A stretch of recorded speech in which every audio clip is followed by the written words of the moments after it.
अगर आप इंडस्ट्री में काम करते हैं तो आपको पता होगा हर इंडस्ट्री में कोई भी लोड को लिफ्टिंग करने के लिए एक वायर रोप का जरूरत होता है, जिसको हम लोग बोलते हैं सीलिंग।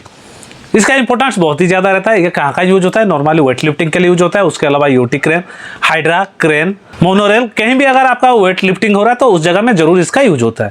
लेकिन क्या आपको पता रहता है इसमें जो सीलिंग यूज होता है उस सीलिंग का आपका जो वर्किंग लोड कैपेसिटी रहता है कितना रहता है और सेफ लोड कितना रहता है? अगर आपको यह नहीं पता है तो आज के मेरे इस वीडियो को जरूर देखिए, क्योंकि इस वीडियो में हम लोग बात करेंगे जो भी आप सीलिंग यूज करते हैं इंडस्ट्री में उसका वर्किंग लोड कैपेसिटी कितना रहता है और सेफ लोड कितना रहता है।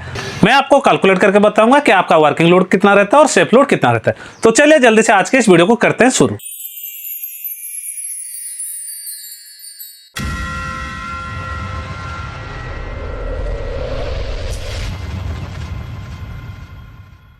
सबसे पहले आप अपने सीलिंग को चेक करेंगे। आपके सीलिंग के टॉप में आपका जो वर्किंग लोड रहता है वो लिखा रहता है WLL, और WL जो उसका वर्किंग लोड रहता है उसमें वो लिखा रहता है।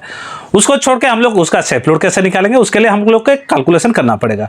उसके लिए एक बहुत ही सिंपल फॉर्मूला है, और वो फॉर्मूला है 8 × D × D। इसमें D क्या रहता है? जो सीलिंग का डायमीटर रहता है वो रहता है D। तो चलिए एक एग्जांपल के लिए मैं पहले ले रहा हूँ। अगर हम लोग 1/2 इंच का सीलिंग यूज कर रहे हैं तो उस कंडीशन में हम लोग का D हो जाएगा 1/2 इंच। तो उस कंडीशन में हम उसका वर्किंग लोड कैलकुलेट करेंगे, तो उसको हम लोग फॉर्मूला में पुट करेंगे। उसमें फॉर्मूला में जो पुट करेंगे तो रहेगा 8 × 1/2 इंच × 1/2 इंच। तो हम लोग का जो फाइनल आंसर निकलेगा वो निकलेगा 2 टन। इसका मतलब अगर आपका 1/2 इंच का सीलिंग है, सेफ कंडीशन में उस सीलिंग को यूज करके आप 2 टन का लोड कैरी कर सकते हैं। दूसरे एग्जांपल में हम लोग जाएंगे 1 इंच का सीलिंग में। उसमें हम लोग जानेंगे 1 इंच सीलिंग यूज करके हम लोग सेफ लोड कितना लोड कैरी कर सकते हैं। उसके लिए सेम फॉर्मूला है, उसी फॉर्मूला में हम लोग फॉर्मूला को कैलकुलेट करेंगे। उसमें हम लोग मल्टीप्लाई करेंगे 8 × D में पुट करेंगे 1, और जो दूसरा D रहेगा उसमें हम लोग मल्टीप्लाई करेंगे 1। तो हम लोग का जो फाइनल आंसर निकला वो निकला 8 टन। इसका मतलब है अगर आपका 1 इंच का सीलिंग है उसका जो सेफ लोड कैरी करने का रहता है वो 8 टन तक सेफ लोड कैरी कर सकता है। अगर मान लीजिए आपका जो सीलिंग है वो इंच में नहीं होगा, उसमें mm में नोटिफाई है उसका जो डायमेंशन है। मान लीजिए आपका सीलिंग है 12 mm का, तो उस कंडीशन में हम लोग कैसे उसको वो चेक करेंगे? तो उस कंडीशन में भी फॉर्मूला सेम रहेगा, लेकिन उसमें जो mm रहेगा उसको पहले हमको इंच में कन्वर्ट करना पड़ेगा।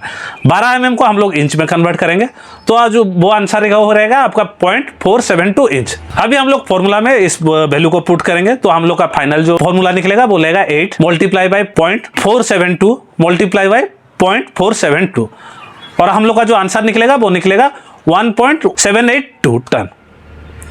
तो इसका मतलब है अगर हम लोग 12 mm का सीलिंग यूज कर रहे हैं उसको यूज करके मैक्सिमम हम लोग 1.78 टन का जो लोड रहता है उसको सेफली कैरी कर सकते हैं। उससे अगर लोड ज़्यादा होगा तो उस कंडीशन में डेंजर कंडीशन है। तो इस तरह से आप किसी भी सीलिंग का जो सेफ लोड रहता है उसको कैलकुलेट कर सकते हैं और आप पता कर सकते हैं उस सीलिंग का सेफ लोड कितना रहता है।